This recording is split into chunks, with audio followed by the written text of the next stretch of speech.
निगमकल्पतरुर्गलितं फलम्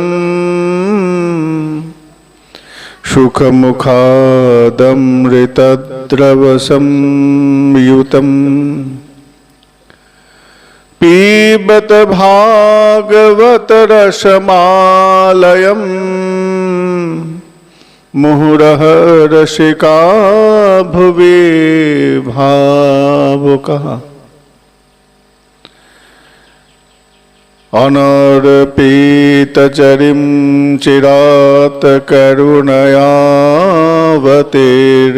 कलो समर्पयितुम् उन्नतोज्ज्वलरसाम् सभक्तिश्रियम्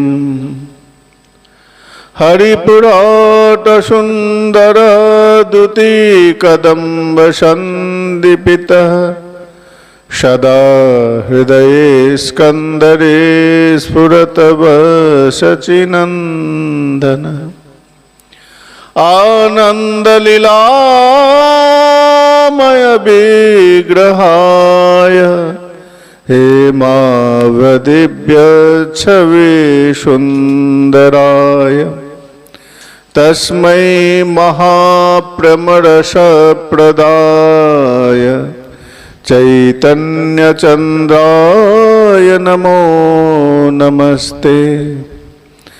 वंशाकल्पतरुभ्यश्च कृपा सिन्धुर्वैव च पतितानं पावनेभ्य वैष्णवेभ्य नमो नमः। जय रूप सनातन भट्ट रघुनाथ श्रीजीव गोपाल भट्ट दास रघुनाथ এই ছয় গোসাইর করি চরণ বন্দন যাহা হইতে বিঘ্ন নাশ অভীষ্ট পূরণ। হে কৃষ্ণ করুণা সিন্ধু দীনবন্ধ জগৎপতে গোপেশ গোপিকা কান্ত রাধাকান্ত নমস্তুতে।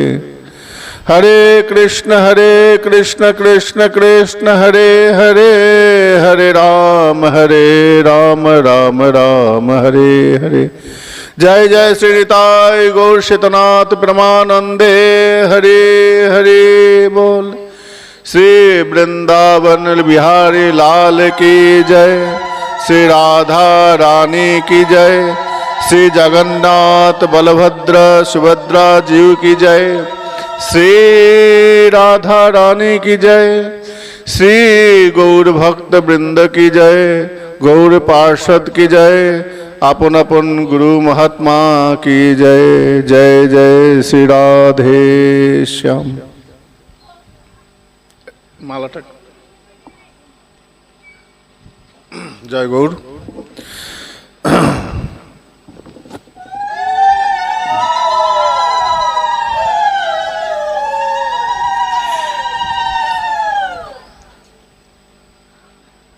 ঠিক আছে।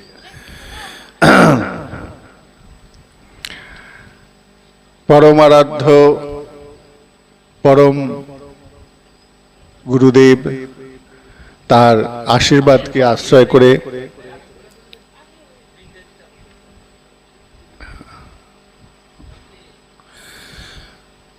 করে আমরা আজ ভাগবতী কথায় প্রবেশ করব। তার আগে একটু বলি, এই স্থানটি আমাদের সাক্ষাৎ জগন্নাথ বলভদ্র এবং সুভদ্রা তিনজন বিরাজিত রয়েছেন। গতকাল রথযাত্রা ছিল। এই রথযাত্রা উপলক্ষে 17, 18, 19, 20, 21 এই কয়দিন আমরা দশম স্কন্ধ আস্বাদন করব যতটুকু সামর্থ্য। যদিও জগন্নাথ কথা হওয়ার কথা ছিল, কিন্তু একটু পরিবর্তন হয়ে আমরা শুধু দশম স্কন্ধ একটু আস্বাদন করব। পরবর্তীকালে প্রভুপাদ নবদ্বীপ চন্দ্র গোস্বামী এসে জগন্নাথ কথা কিছু বলবেন। যদিও জগন্নাথ তিনিই তো শ্রী গোবিন্দ, শ্রী গোবিন্দই জগন্নাথ হয়ে এসেছেন, তাহারই স্বরূপ, প্রেমে বিগলিত স্বরূপ এই জগন্নাথ। জগন্নাথ আর কেউ নন, তিনি হচ্ছেন সাক্ষাৎ শ্রীকৃষ্ণ, সাক্ষাৎ বলদেব, সাক্ষাৎ সুভদ্রা। এই তিনজন জগৎকে প্রেম দান করবার জন্য রথে আরোহণ করে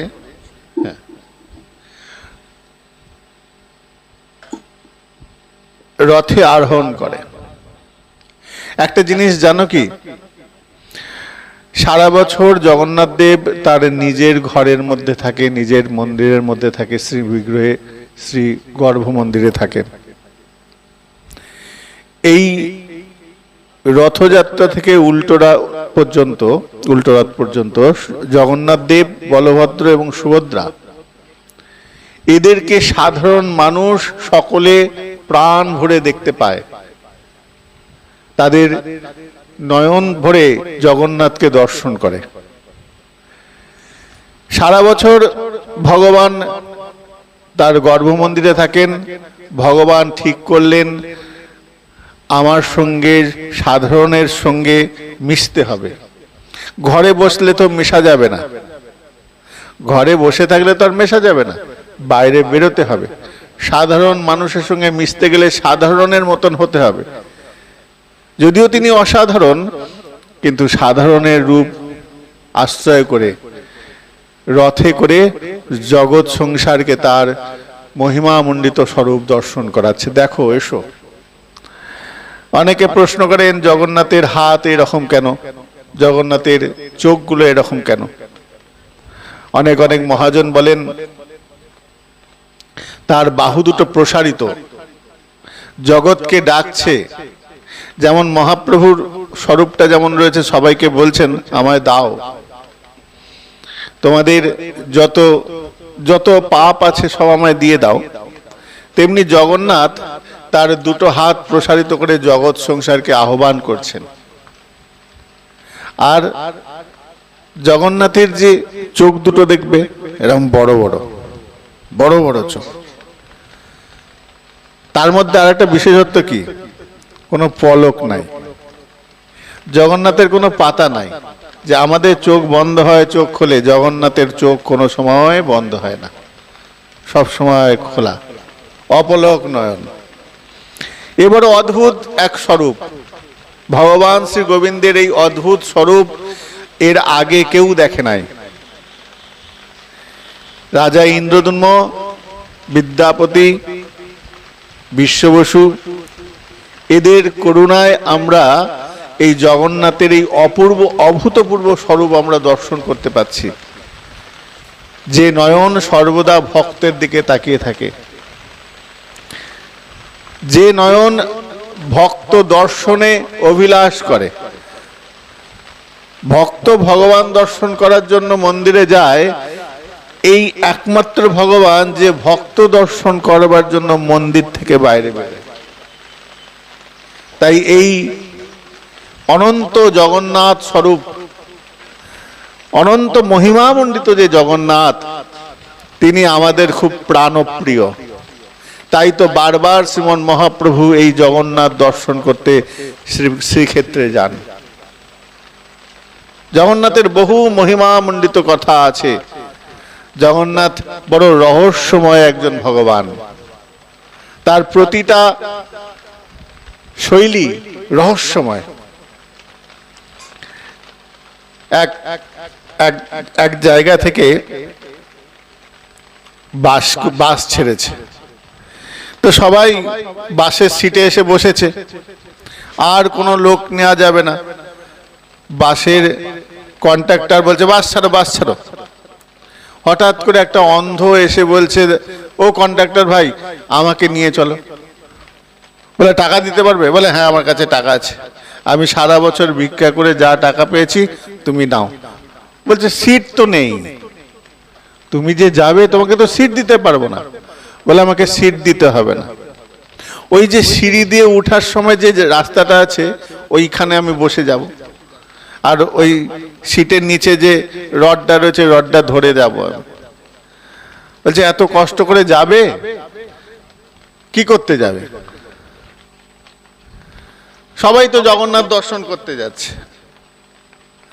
এই যে এত এত মানুষ টিকিট কেটেছে, এত বাসের ভাড়া দিয়ে যাচ্ছে, এত দূর জার্নি করে যাচ্ছে, সবাই জগন্নাথকে দর্শন করতে যাচ্ছে।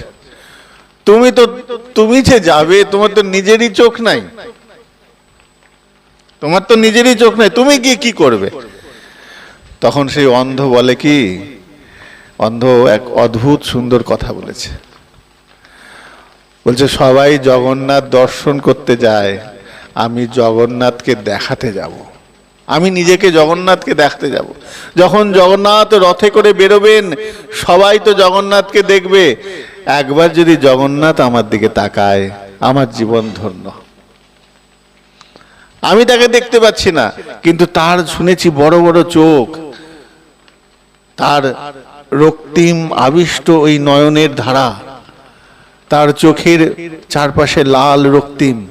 কেন জানো না? ভক্তের ভক্তিকে করুণাবশত হয়ে তার ওই চোখের কোণা লাল হয়ে গেছে, রক্তিম আভা। এটা জগন্নাথের এক স্বরূপ। ভক্তের বিরহ, ভক্তের আর্তনাদ, তার কষ্ট, এগুলোকে তিনি আনন্দ মানে কি বলবো, নিজের অন্তরে মধ্যে সেটাকে সিঞ্চন করে করে ওই ভক্তের দুঃখকে তিনি নিজের দুঃখ মনে করে তার চোখ দুটো ওই করুণাবশত হয়ে লাল হয়ে গেছে। তা ভাবো জগন্নাথ কত করুণাময়, এ অদ্ভুত জগন্নাথ। জগন্নাথ স্বামী নয়ন পথগামী ভবতু মে। আমরা সেই জগন্নাথের রথযাত্রায় দর্শন করি আর মনে মনে ভাবি যে হে জগন্নাথ, তোমার তো এত বড় নয়ন, একবার তোমার ওই নয়ন দিয়ে আমায় দেখে নাও। আমাদের অভিলাষটা কি? আমাকে দেখো। কেননা ওই জগন্নাথ ভক্ত দর্শনের অভিলাষী, তিনি ভক্ত পিপাসু। জগন্নাথ হচ্ছেন ভক্ত পিপাসু। ভক্তকে দর্শন করবার জন্য তার চোখটা দূর দূর পর্যন্ত যাতে যেতে পারে, তার নয়ন যেন দূর থেকে মানুষটা দেখতে পায়, ওই দূরের মানুষটাও যেন তার চোখটা ভালো করে দেখতে পায়। অন্যান্য বিগ্রহের মতো ছোটখাটো বিগ্রহ নয়, ছোট মুখ নয়, বড় মুখ, শরীরের তুলনায় মাথা বড়, তাই না? শরীরের তুলনায় জগন্নাথের মুখটা বড়। কেন না? দূর দূরান্ত থেকে ভক্ত যেন আমার মুখমণ্ডল, তারা তো এসেছে আমার মুখ দর্শন করবে বলে। এখানে চরণ দর্শন প্রাধান্য নয়, এখানে মুখমণ্ডল দর্শন বেশি প্রাধান্য। জগন্নাথের চরণ দেখা যায় না, প্রয়োজনও নাই। কেন প্রয়োজন নাই? না ভক্ত তার স্বরূপটা দেখতে চায়, তার ওই অদ্ভুত স্বরূপ, প্রেমে বিগলিত যে স্বরূপ। প্রেম যে মানুষকে এইরকম গলিয়ে দিতে পারে, প্রেম যে ঈশ্বরকেও গলিয়ে দিতে পারে, যিনি জগতের স্রষ্টা, তিনিও আজ দেখো প্রেমে বিগলিত হয়ে গেছে। এবার অদ্ভুত স্বরূপ, ভক্ত তাই আহ্লাদ করে দেখতে যায়। জানো যে প্রেমেও কেউ গলে যেতে পারে, তার এক জলজান্ত দৃষ্টান্ত হচ্ছে জগন্নাথ, বলভদ্র, সুভদ্রা। এ আর অন্য স্বরূপ নয়, প্রেমে বিগলিত স্বরূপ সেই জগন্নাথ। জগন্নাথ নীলাচল, নীল অচল, এখন যেটা পুরী ক্ষেত্র বলা হয়। পুরী মানে যেখানে ভগবানের বাস, যে অট্টালিকায়, যে বাসভূমিতে ভগবান বিরাজিত, সেটাকে বলে পুরী। আর নীলাচল, নীল পর্বত সম, নীল পর্বত, তার মধ্যে এই পুরী ধাম বেষ্টিত আছে। এক পুরাণে, স্কন্দ পুরাণে এক জায়গায় বলছেন, প্রসঙ্গটা একটু এসে গেল বলে বলছি, রাজা ইন্দ্রদুম্ন রাজা সে যখন সন্ন্যাসীর মুখ থেকে শুনতে পেল যে এক অপূর্ব মহিমা মণ্ডিত বিগ্রহ আছেন নীলাচলে, সেই বিগ্রহ নাকি অপূর্ব সুন্দর, স্বর্গ থেকে দেবতারা এসে নিত্য তার পুজো সেবা করে। রাজা ইন্দ্রদুম্ন নিজে খুব নারায়ণের ভক্ত, তো শুনেছেন এই বিগ্রহ দর্শন করলে নাকি মানুষ মুক্তি পেয়ে যায়। তো কি মহিমামণ্ডিত সেই বিগ্রহ, এই প্রসঙ্গে স্কন্ধ পুরাণে এক জায়গায় বলছে যে একবার ঋষি জৈমিনীর কাছে কিছু মুনি ঋষিরা এসেছেন, এসে বলছেন আমাকে একটু ওই নীলমাধবের কথা বলুন। শুনেছি নীলমাধব ভারী অপূর্ব মাধুর্যময় ভগবান, যার স্বরূপ একবার দর্শন করলে পরে ভগবানের ভক্তের হৃদয়ে তো আনন্দ উৎফুল্লিত হয়ই হয়, তার সঙ্গে সঙ্গে সে মুক্তিও পেয়ে যায়, মুক্তিও পেয়ে যায়। এমন অদ্ভুত এই নীলমাধব। নীলমাধবের প্রকৃত স্বরূপ কিন্তু কেউ আজ পর্যন্ত দেখে নাই, প্রামাণ্য কোথাও নাই। নীলমাধব কিরকম দেখতে তার সঠিক বিবরণ কেউ এখনো গ্রন্থে প্রমাণিত নাই। সবাই নাম জানে নীলমাধব, কিন্তু নীলমাধবের প্রকৃত স্বরূপ এক ইন্দ্রদুম্ন রাজা দেখেছেন। ইন্দ্রদুম্ন রাজা স্বপ্নে এই নীলমাধবকে দর্শন করেছেন। নীলমাধবই বলেছেন যে তুমি আমার মূর্তি স্থাপন করো, অমুক জায়গা থেকে এই কাষ্ঠ দারু ভেসে আসবে, তুমি তার থেকে মূর্তি স্থাপন করবে। তো জৈমিনী বলছেন এই যে প্রসঙ্গটা তোমাদের আমি বলি, একবার ব্রহ্মার নাক থেকে একটা শূকর বেরিয়ে এলো, সেই শূকর বরাহ রূপ ধারণ করলো, বরাহ রূপ ধারণ করে হিরণ্যাক্ষকে বধ করলো। বহুদিন ধরে যুদ্ধ চলার পর, সেই বধ হওয়ার পর আবার নতুন করে ধরিত্রী মাতাকে ব্রহ্মার হাতে সমর্পণ করলেন ভগবান বরাহদেব। বরাহদেব যখন ব্রহ্মার হাতে দিলেন পৃথিবীকে আবার নতুন করে জায়গাগুলো সব উলট পালট হয়ে গেছিল, স্থানগুলো সব এদিক ওদিক হয়ে গেছিল। তো স্থানগুলো পুনরায় আবার স্থির করলো। চিন্তন করতে লাগলো ভগবান আমি কি করব। এইভাবে চিন্তন করতে করতে সে ক্লান্ত হয়ে পড়ল। ব্রহ্মা ক্লান্ত হয়ে পড়লেন। ক্লান্ত হয়ে পড়ে বলছে আমার এই ক্লান্তি দূর করবে এমন কে আছে। তো ভগবান শ্রীহরির কথা চিন্তা করলেন। ভগবান শ্রীহরি সাক্ষাৎ দর্শন দিয়ে বললেন, ব্রহ্মা তোমার এই ক্লান্তি দূর করতে পারে আমারই এক স্বরূপ আছে, সেই স্বরূপ দর্শন করো, তোমার সব ক্লান্তি দূর হয়ে যাবে, আর তোমার যে যে সমস্যাগুলো দেখা যাচ্ছে সেগুলোও দূর হয়ে যাবে। ব্রহ্মা বললেন আমি তো সেই স্বরূপ দেখার জন্য বড় উন্মাদ হয়ে রয়েছি প্রভু, কোথায় পাবো সেই তোমার এই স্বরূপকে। বললেন তুমি ওই নীলাচলে শ্রীক্ষেত্রে চলে যাও, সমুদ্রের তটে, ওখানে গিয়ে তুমি আমাকে দর্শন করবে, আর দর্শন করার পর ওই পাশে রোহিণ্যকুণ্ড আছে, ওই রোহিণ্যকুণ্ডতে তুমি যদি স্নান করো তাহলে তোমার মুক্তি হয়ে যাবে, তুমি যে যে আকাঙ্ক্ষা করছো সেই আকাঙ্ক্ষাগুলো পূর্ণ হবে। এই বলতে বলতে ব্রহ্মদেব চলে গেছেন, গিয়ে দেখছেন যে অপূর্ব মহিমামণ্ডিত সেই নীলমাধব। আহা কি সুন্দর বিগ্রহ, ভারী মিষ্টি, ভারী সুন্দর।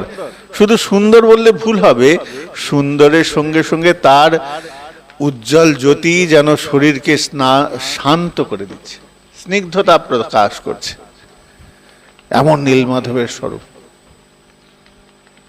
এই অদ্ভুত স্বরূপ দেখছেন, দেখতে দেখতে হঠাৎ করে দেখছে একটা কাক নীলমাধবের দিকে তাকিয়ে রয়েছে। ব্রহ্মা দেখছেন একটা কাক, অবাক কাণ্ড। কাকটা নীলমাধবকে অবাক দৃষ্টিতে দেখছেন, আর তার তার চোখ দিয়ে ছলছল করে জল পড়ছে। কাকটা দেখছে নীলমাধবকে, দেখতে দেখতে হঠাৎ করে উড়ে গিয়ে ওই রোহিণী কুণ্ডের মধ্যে প্রবেশ করলো। ওমা, প্রবেশ করার পরই ওই স্বরূপটা যেটা জলের মধ্যে প্রবেশ করলো সেটা জল থেকে উঠে এলো না। উঠে এলো কে? বলে একটা দিব্য স্বরূপ, 4টে হাত, শঙ্খ চক্র গদা পদ্ম ধারণ করে আছে। সেই কাকটার কাক নেই, কাকটা একটা স্বরূপে এসে গেছে। কি স্বরূপ? নারায়ণ সমগুণাই, নারায়ণের মতন সমরূপ পেয়ে গেছে। নীলমাধবকে জিজ্ঞাসা করছেন, প্রভু এ তোমার কি লীলা? এ তোমার কি লীলা? আমি কিছু বুঝতে পারছি না। এই কাকটা তোমায় দর্শন করলো, দেখে চোখ দিয়ে অশ্রু নির্গত হলো, ছুটে গিয়ে ওই রোহিণী কুণ্ডে ডুব দিল, ডুব দিতেই তার এইরকম স্বরূপ হয়ে গেল, কিছু বুঝতে পারছি না। নীলমাধব প্রভু বললেন, দেখো, আমার এই স্বরূপ যে দর্শন করবে সে সামীপ্য মুক্তি লাভ করবে, এই সারূপ্য মুক্তি লাভ করবে। সারূপ্য মানে ভগবানের মতন রূপ। 4 প্রকার মুক্তি আছে: সামীপ্য, সারূপ্য, সাযুজ্য, সাষ্টি। তার সঙ্গে থাকা সামীপ্য, তার মতন রূপ পাওয়া সারূপ্য, তার লোকে থাকা সাযুজ্য, আর তার মধ্যে বিলীন হয়ে যাওয়া। এই 4 প্রকার মুক্তি ভগবান দিয়েছেন। এই 4 প্রকার মুক্তির মধ্যে একটি হচ্ছে এই সারূপ্য মুক্তি। তো ওই কাকটি দর্শন করা মাত্রই, নীলমাধবকে দর্শন করা মাত্রই এই সারূপ্য মুক্তি লাভ করলো। অদ্ভুত সুন্দর। নারায়ণের মতনই তার 4টে হাতে 4টি ওই শঙ্খ চক্র গদা পদ্ম। ওই যে আমরা বলি না যে ভগবানের 4 জন দারোয়ান রয়েছে, যে জয় বিজয় ওই 4 জন ঋষির দ্বারা অভিশপ্ত হলো, ওই 4 জন কারা? ভগবানেরই নিত্য পার্শ্বদ। তাছাড়াও আরো অন্যান্য পার্শ্বদ রয়েছেন। কিন্তু একটা বিষয় কি জানো? তাদের প্রত্যেকের স্বরূপ কিন্তু নারায়ণের মতো, প্রত্যেকের স্বরূপ। মনে হবে যেন একদম সাক্ষাৎ নারায়ণ। নারায়ণের মতন তিলক, নারায়ণের মতন তার হাতের অস্ত্র আদি রয়েছে, 4টে বাহু রয়েছে, নারায়ণের মতন কুকরানো চুল, সব অবিকল নারায়ণের মতো। ওই যে অজামিলকে উদ্ধার করবার জন্য যে 4 জন এসেছিল, ওরা কারা? ভগবানের দূত, বিষ্ণুদূত। তাদের স্বরূপগুলো দেখবে, 4 জনাদের হাতেই 4টে করে হাত। তাদেরও দিব্য স্বরূপ। অন্ধকার ঘরে প্রবেশ করেছে, অন্ধকার ঘর আর অন্ধকার নেই, আলোকিত হয়ে গেছে। তাদের দিব্য গায়ের জ্যোতি ওই অন্ধকার আচ্ছন্ন ঘরকেও আলোকিত করে দিয়েছে, এমন দিব্য স্বরূপ। তো ভগবান যখন তাকে সারূপ্য মুক্তি দিয়েছে, সেই সারূপ্য স্বরূপটা তার মধ্যে প্রকটিত হয়েছে। ব্রহ্মা দেখে বড় অবাক, এ বড় অদ্ভুত, এ তো আগে কখনো দেখিনি। ব্রহ্মদেব তপস্যা করছেন, ব্রহ্মদেব চিন্তন করছেন, কাকটা ভগবানের বৈকুণ্ঠে চলে গেল। এখন ব্রহ্মা নীলমাধবকে দেখছেন, দেখতে দেখতে দেখছেন হঠাৎ করে পাশে একজন এসেছে। ভালো করে তাকিয়ে দেখছে, আরে এ তো সাক্ষাৎ যমরাজ। যমরাজ এখানে কেন? কি জন্য যমরাজ এসেছে?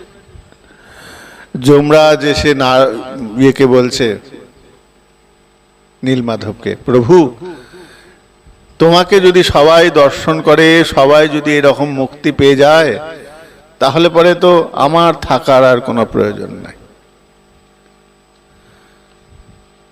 তাহলে আমি থেকে কি করব? আমার এই জমপুরি তো বন্ধ হয়ে যাবে। নীলমাধব তখন ইশারা করে কমলা দেবীকে আশ্রয় করলেন, দেবীকে।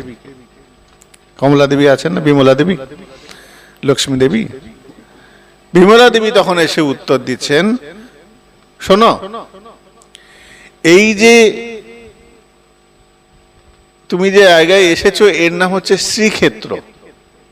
এখানে নিত্য ভগবানের বাস। এই স্থানটা পরম মঙ্গলময়। ওই যে পৃথিবী যখন প্রলয় হয়েছিল, সারা পৃথিবী যখন প্রলয়ের প্রভাবে প্রভাবিত হয়েছিল, কিন্তু তখনও কিন্তু এই শ্রীক্ষেত্র অখণ্ড ছিল। এই শ্রীক্ষেত্রের উপর কোনো প্রলয়ের প্রভাব পড়ে নাই। কেন না, এখানে সাক্ষাৎ ভগবান নীলমাধবের বাস।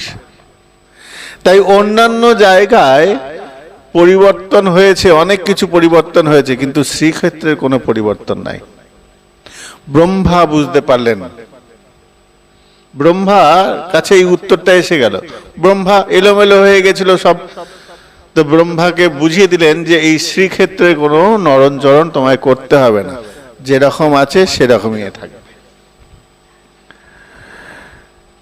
যমরাজ বলছেন, তাহলে আপনি একটু নীলমাধবের প্রসঙ্গে বলুন, নীলমাধবের স্বরূপ। তো বলছেন, একবার মার্কণ্ডেয় যখন প্রভুর রূপ দর্শন করতে চেয়েছিলেন, তখন এই মার্কণ্ডেয় একবার সমুদ্রের ধারে গেছে, দেখছে একটা পাতার মধ্যে একটি বালক ভেসে আসছে।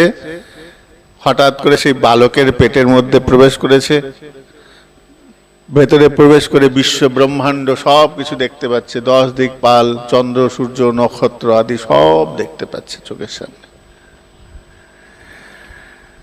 এই রকম দেখে মার্কণ্ড অবাক হয়ে গেলেন। বেরিয়ে এসে যখন বললেন, প্রভু তোমার স্বরূপ আমাকে দেখাও, আমি বুঝতে পারছি না, আমার তো বোধগম্য হচ্ছে না প্রভু। এই নীলমাধব তার স্বরূপ দর্শন দেখালেন। এই নীলমাধবী জগন্নাথ রূপে আবিষ্ট হয়েছেন। জগন্নাথ কথামৃততে রয়েছে, এই নীলমাধবী ওই রাজা ইন্দ্রদ্যুম্নের স্বপ্নে এসে তার এই শ্রীবিগ্রহের বর্ণনা দিয়েছেন। দূর থেকে এক কাষ্ঠ ভেসে আসবে, তোমাকে কিচ্ছু করতে হবে না, সব ব্যবস্থা হয়ে যাবে। একটা কাষ্ঠ ভেসে এলো, সেই কাষ্ঠ রাজা সমুদ্র থেকে তুলে নিয়ে এসে রাজ দরবারে রাখলেন। সবাইকে বললেন, যাও, কে কোথায় আছো, এই কাষ্ঠ থেকে মূর্তি নির্মাণ করো। রাজার বড় বড় কর্মচারী, বড় বড় শিল্পীরা এসে কাঠের একটা কোনা পর্যন্ত ছেদন করতে পারছে না। ছেনি হাতুড়ি দিয়ে লোহা কাটে না, সেই লোহা কাটার যে ছেনি হাতুড়ি, সেই দিয়ে ছেদন করছে, কাষ্ঠকে ছেদন হচ্ছে না। একটা কণা পর্যন্ত ছুলতে পারে না ওই মিস্ত্রিরা। রাজা তো চিন্তিত, কি করা যায়, কি করা যায়। আমার এতদিনের অভিলাষ, আমি বহুদিন ধরে তপস্যা করেছি আমার শ্রী ইষ্ট ভগবানকে দর্শন করব বলে। আজ এত সুন্দর সুযোগ এসেছে, এত সুবিধা এসেছে, আর আমি সেই সুযোগটাকে নিতে পারছি না। কেউ কি নেই এই জগতে, কেউ কি নেই যে আমার ইষ্টের স্বরূপ তৈরি করতে পারে? কেউ নাই। বড় দুর্ভাগ্যের বিষয়, কেউ এসে একটা ছুঁতে পারছে না। ওই কাঠ এত শক্ত, এত মজবুত, লোহাকেও হাড় মানিয়ে দেয়। রাজা যখন চিন্তায় মনোগ্রস্ত, এমন সময় কি হয়েছে, একটা বৃদ্ধ এসেছে। এসে বলছে, মহারাজ আমি আপনার মনের ইচ্ছা পূরণ করব। এমন ভাবে কথাগুলো বলছে যেন রাজার মনের সব অভিলাষ সে আগে থেকেই জানে। ইন্দ্রদ্যুম্ন রাজা বলছেন, আপনি জানেন আমি কি চাইছি? বলছে, আপনাকে কিচ্ছু বলতে হবে না, যিনি আপনাকে স্বপ্ন দিয়েছে তিনি আমাকে সব বলেছে, তো আপনার চিন্তা করতে হবে না, আমি আপনার মনোমতো স্বপ্নাদেশ নির্মিত যে বিগ্রহ দেখেছেন সেই বিগ্রহই আমি প্রতিষ্ঠিত করব, স্থাপন করব। কিন্তু আমার একটা কথা আছে। কি কথা? আমাকে কিছু দিনের সময় দিতে হবে। 50 দিনের কাছাকাছি সময় চেয়েছিল। এই সময়টা দিন, আমি আপনার বিগ্রহ নির্মাণ করে দেব। বেশ, সময় দেয়া হলো। একটা ঘরের মধ্যে সেই কাঠটাকে নিয়ে রাখা হলো। শুধুমাত্র সেই বৃদ্ধ কাঠের মিস্ত্রি সেই ঘরের মধ্যে গেল, দরজাটা বন্ধ করে দিল আর বললেন, যতদিন আমি দরজা না খুলছি ততদিন পর্যন্ত আপনারা কেউ আমাকে বিরক্ত করবেন না। আমি নিজে যখন তৈরি হয়ে যাবে, বিগ্রহ একদম সম্পূর্ণ হয়ে যাবে, আমি নিজে আপনাদের হাতে সমর্পণ করব। তার আগে কিন্তু আমাকে একবারও বিরক্ত করবেন না। রাজা বলল, বেশ তাই হবে। বিগ্রহ চলছে, কাজ চলছে। রাজা প্রতিদিন ওই দরজার সামনে দিয়ে যায়, ঠক ঠক ঠক ঠক আওয়াজ পায়। রাজা ভাবছে, না, কাজ তো হচ্ছে। রানীমা যান, প্রতিদিন যান, কাজ হচ্ছে, ঠক ঠক ঠক করছে। বলে, একটা জিনিস কি দেখবে, আমাদের একটা দায়িত্ব, যখন দেখবে কাঠের মিস্ত্রি কাজ করে, রাজমিস্ত্রি কাজ করে, বাড়ির মালিক যে আছে সে এসে দাঁড়ায়। যদি সে নাও পারে, সে কাউকে বলে, এই যা তো ওখানে গিয়ে দাঁড়িয়ে থাক। মিস্ত্রি ফাঁকি দিতে পারে, মিস্ত্রি ফাঁকি দেয়, তো তাদের তো কাজটা যত দেরি করানো যায় তত ভালো। মালিক পক্ষের কাজ তাড়াতাড়ি দরকার, ভালো দরকার, তাই মালিক পক্ষের কেউ না কেউ দাঁড়ায়, না হলে পরে মালিক নিজে গিয়ে দাঁড়ায়। আর মালিককে দেখলে পরে ওই মিস্ত্রি একটু মনে মনে ভয় পায়, তাই কাজটাও একটু ভালো করে করে। তো রাজা সেই হিসাবে কাউকে বিশ্বাস হচ্ছে না, রাজা নিজে গিয়ে প্রতিদিন দর্শন করতে যান। দরজার গোড়ায় কান পাতেন, কান পেতে শুনেন, না, ঠকঠক আওয়াজ হচ্ছে, কাজ হচ্ছে। তো এইরকম করতে করতে একদিন রাজা বিশ্রামরত রয়েছেন, রানীমা বলছে, আজকে একবার আমি যাই। তো রাজার আগে রানীমা পৌঁছে গেছে। প্রায় 20 দিন মতন হয়েছে, 20-21 দিন। রানীমা গিয়ে দেখছেন কোনো আওয়াজ নেই। দরজার গোড়ায় কান পেতে শুনছে, যদি একটু ঠুসঠাস আওয়াজ হয়, একটা ঠুসঠাস আওয়াজও নেই, একটা পিন পড়ার আওয়াজও নাই। তাহলে কি বৃদ্ধের কোনো শরীর খারাপ হলো? কেন, বৃদ্ধ মানুষ, এক মুখ পাকা চুল, মাথায় পাকা চুল, গাল পাল তোবড়ে গেছে, এই বৃদ্ধ যে এত বড় একটা কঠিন কাজ করবে, প্রথম তো রানীমার মনে তো সায় দেয় না। রানীমা মনে মনে ভাবছেন, ওই রকম বৃদ্ধ লোক কি কাজ করতে পারে? রাজা মশাই কি দেখে ওকে বিশ্বাস করলো? ওই বৃদ্ধ কি পারবে? আচ্ছা ঠিক আছে, করেছে করেছে, বিশ্বাস করেছে, রাজার মনের বিশ্বাস। আমার তো বিশ্বাস হয় না। এখন ঠিক ধরেছি, মনে হয় বৃদ্ধ ওখানেই চলে গেছে, অপ্রকট হয়ে গেছে, নাকি বৃদ্ধ ভয়ে পালিয়ে গেছে। যদি থাকে তাহলে তো আওয়াজ হবে, কাজের কোনো আওয়াজ হচ্ছে না। রাজা মশাইয়ের কাছে গিয়ে বলেন, রানীমা, রাজা মশাই, মনে হচ্ছে আপনার কাজ আর হবে না। কেন, কি হয়েছে? না, ওই যে বৃদ্ধ কাজ করছে, কাজের তো কোনো কিছু বুঝতে পারছি না, ভেতর থেকে কোনো আওয়াজ আসছে না। রাজামশাই বলে, তুমি চিন্তা করো না, কাজ হচ্ছে, বলেছে যে কালে হচ্ছে না, আমার তো চিন্তা হচ্ছে, যদি বৃদ্ধ মরে যায়, এমন বৃদ্ধ মানুষ, আদৌ কি কাজ হচ্ছে কি হচ্ছে না, আপনি একবার চলুন। এখন রানীমার কথায় ফেলতে পারছেন না রাজা, চলো দেখে আসি। তো রাজা গিয়ে রানীমার সঙ্গে গেছেন, গিয়ে দেখছেন সত্যি কোনো আওয়াজ হচ্ছে না। অনেক ডাকাডাকি, কোনো আওয়াজ নেই। দারোয়ানদের ডেকে বলে, এই দরজাটা খোলো, ধাক্কা মারো, ভাঙে দাও। কেন, রাজার আর একটা গুরুত্বপূর্ণ বিষয় হলো রাজা প্রজার সুখবিধান করে। এখন যে মানুষটা করছে, যদি কোনো শরীরের সমস্যা হয় কাজ করতে করতে, সেটাও তো রাজার দেখার কর্তব্য। রাজা এরকমও চিন্তা করছেন। দরজা খুলে দেখছেন বিগ্রহ সম্পূর্ণ হয় নাই, অসম্পূর্ণ রেখে ঘর ফাঁকা, কেউ নাই। রাজার তো মনে প্রচন্ড কষ্ট হলো। রাজা তখন চিন্তিত হয়ে গেল, আমার বিগ্রহ সম্পূর্ণ হলো না, এই বিগ্রহ আমি কিভাবে সমাজের কাছে নিয়ে যাব, আর আমি এই বিগ্রহকে কিভাবে দর্শন করব?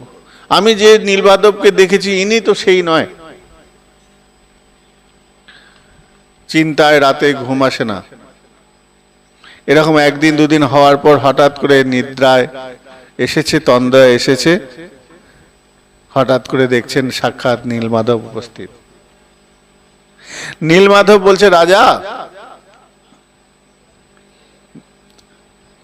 তোমার এত কষ্ট কিসের, এত কিসের যন্ত্রণা? মহারাজ তখন বলছেন, প্রভু এ তোমার কেমন লীলা? এ অসম্পূর্ণ বিগ্রহ আমি কি করে প্রতিষ্ঠা করব?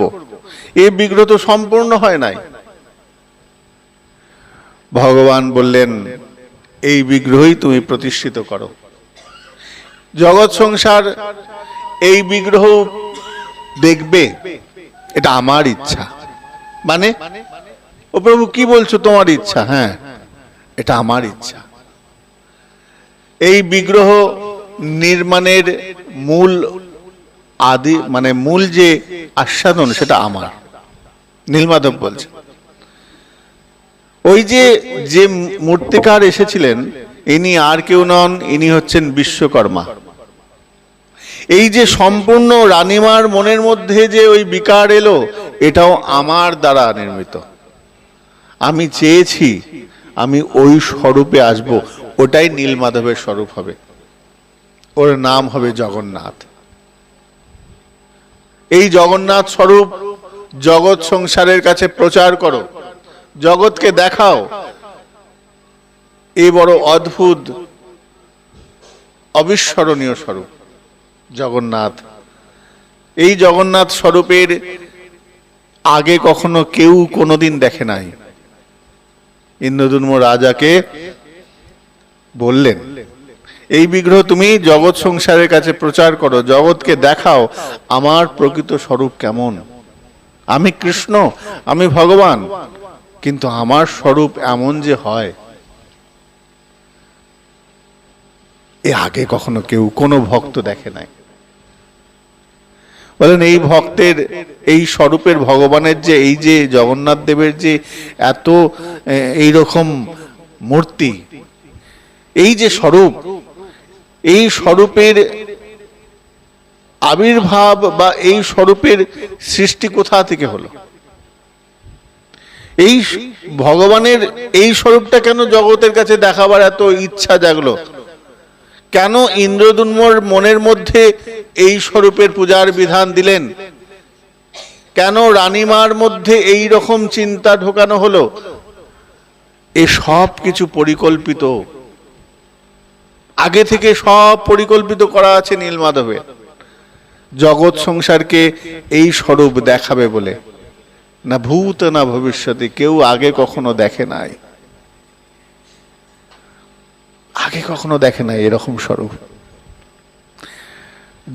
ভগবান জগৎ সংসারকে যেন বোঝাতে চাইছেন, দেখো ওহে জগতের জীব, প্রেমের বিগলিত আমার এই স্বরূপ আজ পর্যন্ত কেউ দেখে নাই, এটা গুপ্ত ছিল, কিন্তু আজ সময় হয়েছে জগৎকে আমার এই স্বরূপটা দেখাবার। এই জগতের মানুষ আমার এই স্বরূপ দেখে ভক্তদের হৃদয়ে আনন্দিত হবে, উৎফুল্লিত হবে, এই স্বরূপ দেখে। কেন প্রেমেরও যে এমন বিকার হতে পারে, প্রেম যে বিগলিত করতে পারে, এর প্রমাণ আজ পর্যন্ত কেউ দিতে পারে নাই। তাই সাক্ষাৎ ভগবান বললেন, এই দায়িত্ব আমি নিজে বহন করব।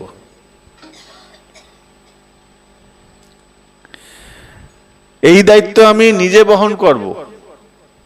প্রেমের বিকার হয়েছে, কিন্তু প্রেমের দ্বারা বিগলিত আগে কেউ হয় নাই। প্রেমের বিকার আছে আমার মহাপ্রভু, প্রেমের বিকার। রাধা কৃষ্ণ মিলিত তনু গৌর সুন্দর, তো বিকার হয়েছে, কিন্তু এরকম বিগলিত স্বরূপ জগৎ কেউ দেখে নাই। তাই গোবিন্দজিউ মনে মনে ভাবছেন, আমার এই স্বরূপটা জগৎকে দেখাতে হবে, বোঝাতে হবে, জগৎ জানুক, দেখুক যে প্রেম আমাকে এমন ভাবে বিগলিত। টাকা পয়সা আমাকে গলাতে পারে নাই, আগুন আমাকে গলাতে পারে নাই, বিষ আমাকে গলাতে পারে নাই। ওই যখন কালিয়নাগ বিষের জ্বালায় বিষ ভগবানের শরীরকে দিচ্ছে, প্রায় কত কত বিষ যে দিচ্ছে, তবু প্রভুর শরীর একটু কিছু পরিবর্তন হয় নাই। যখন দাবানল হলো, দাবানলের মধ্যে প্রবেশ করলেন, সেখানেও প্রভুর কিচ্ছু হলো না, শরীরের কোনো পরিবর্তন হলো না, পোড়াতে পারে নাই। কিন্তু প্রেম বিগলিত করে দিয়েছে। বলে এর সূত্রপাত কোথায়? তোমরা একটু জানো, হয়তো অনেকে জানো, তবুও শুনে রাখো, অনেক মধুর এই প্রসঙ্গ। ভগবানের ব্রজলীলা আমরা দেখেছি, দ্বারকা লীলায় প্রবেশ করেছেন, সেখানে তার অসংখ্য অসংখ্য স্ত্রীবর্গরা রয়েছেন, মহিষীরা রয়েছেন। বহুদিন বৃন্দাবনের সঙ্গে কোনো যোগাযোগ নাই, বৃন্দাবন থেকে কেউ আসেও না, আর যোগাযোগও বিচ্ছিন্ন হয়ে গেছে। গোবিন্দ সুন্দর নিজের কাজে মগ্ন, রাজ্য শাসন করছেন। আজ তিনি দ্বারকার রাজা, দ্বারকা অধিপতি, দ্বারকেশ, দ্বারকা অধিপতি। দ্বারকায় তার নিজ রাজ্য শাসনে মত্ত, তার প্রজাদের নিয়ে মত্ত রয়েছেন। একদিন হঠাৎ করে মা রোহিণী দেবী এসেছেন দ্বারকায় গোবিন্দ দর্শন করতে। কৃষ্ণ বলরাম রাজ্য শাসনে ব্যস্ত, মা এসেছেন, মা অন্দরমহলে প্রবেশ করেছেন, মাকে আসনে বসিয়েছেন ব্রজ ওই দ্বারকার রমণীরা, স্ত্রীবর্গরা, রুক্মিণী আদি যারা আছেন, ভগবানের শ্রী গোবিন্দের যে প্রেয়সীগণ, তারা বলছেন, মা তুমি এখানে বসো। মায়ের চরণ ধৌত করলেন, মাকে ফুল চন্দন দিয়ে সেবা করলেন, মায়ের অঙ্গে আতরে ছিটা দিলেন। এগুলো সেবার একটা পরিপাটি। যখন কোনো আত্মীয় পরিজন গুরুজনরা বাড়িতে আসেন, তার সেবা করতে হয়। ভগবান শ্রীকৃষ্ণ নিজে হাতে সেবা কিভাবে করতে হয় শিখিয়েছেন। ইন্দ্রযজ্ঞ যখন হচ্ছে, হ্যাঁ, এই ইন্দ্রযজ্ঞ বলছি, এই রাজসীয় যজ্ঞ হচ্ছে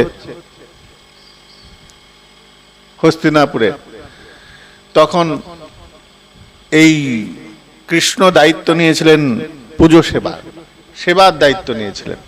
সেবা কি করে করতে হয় শ্রীকৃষ্ণ শিখিয়েছেন। তার সহধর্মীরা স্বামীর ওই সেবাবোধ দেখে তারাও শিখে গেছেন।